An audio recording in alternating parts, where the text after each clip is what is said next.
entendo, smart home antes, a gente nem tinha o Uhum. nome em português, né? Era tido como algo muito elitizado, né? Algo muito caro, era muito difícil. Você acabou pegando esse processo. Como é que foi essa mudança que hoje em dia é mais fácil as pessoas terem alguma coisa inteligente, né, em casa? Exatamente, eu diria que assim, o grande marco, né, principalmente pra gente, que começou lá em 2019, a gente coloca como esse marco da democratização ao acesso de casa inteligente. O que de maneira prática significa isso?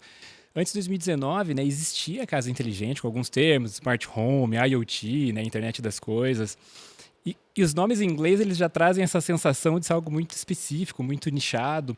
Então existia, mas de uma maneira muito cara e muito difícil de você conseguir trazer e conseguir instalar e utilizar esses produtos. Então, de maneira geral, você dependia muito de uma empresa, você tinha que contratar uma empresa super específica, depender de uma solução muito cara, que era muito customizado para a sua residência. Você trazia uma solução que às vezes nem era o que você queria, então você tinha uma automação da sua iluminação, de dispositivos, e de repente você tinha um projeto por mais de 10, 15, 20 mil reais para uma solução completa que você dependia sempre daquela empresa. Então, assim, qual que foi o nosso ideal lá em 2019? Por que não democratizar esse acesso como em outros países isso acontece?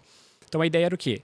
Buscar alguns produtos, entender quais eram os principais dispositivos que as pessoas poderiam utilizar. Então, por exemplo, a iluminação. Então, a gente trouxe todo um portfólio, depois a gente vai comentar um pouquinho de lâmpadas que você pode utilizar elas de maneira inteligente, que você pode comprar uma por menos de R$ 50. E você não precisa comprar uma solução inteira. Então, eu posso comprar uma lâmpada, instalar ela e passar a usar. Uma câmera, por exemplo, um alimentador PET, uma fechadura, um robô aspirador. Então, hoje a gente fala muito dessa democratização justamente por isso. Você consegue começar muito pequeno, comprar uma lâmpada e você já começa a entender o que é a solução. O aplicativo, o software, o hardware, e aí você abre todo um leque. Hoje a gente tem, por exemplo, usuários que têm mais de 50 dispositivos. E é uma coisa que a pessoa começou em 2021 e cada vez mais ela tem uma casa completa e que preenche o que ela precisa. Eu acho que não tem volta, né? Depois que você testa. Mas a gente já entra Não. nessa seara.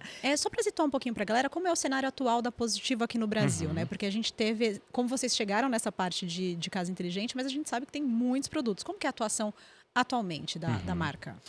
Positivo já é um grupo grande, né, de mais de 30 anos de história, com uma série de segmentos. Né? Hoje a gente é líder em vários mercados, a gente é muito forte no segmento de computadores, de celulares, tablets, diversos produtos.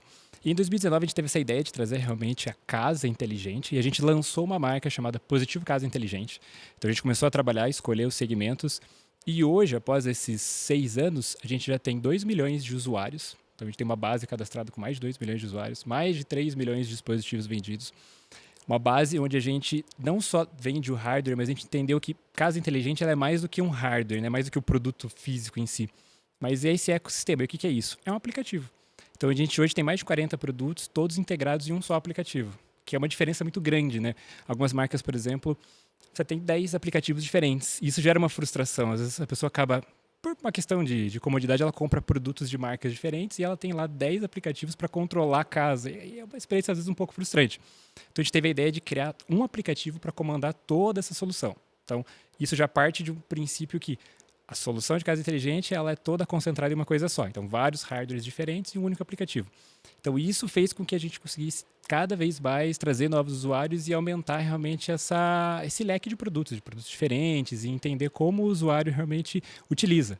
E eu sei que a Positivo ela tem fábrica aqui no Brasil, tem plantas aqui no Brasil, né? Tem. São duas? Isso, a gente tem uma fábrica em Manaus, uma em Ilhéus. A gente tem um escritório, nossa sede fica em Curitiba, a gente também tem escritório aqui em São Paulo. E a parte de casa inteligente também entra nessa fabricação daqui? Ou A gente já teve fabricação em Manaus, hoje a maioria dos produtos são importados. A gente faz eles importados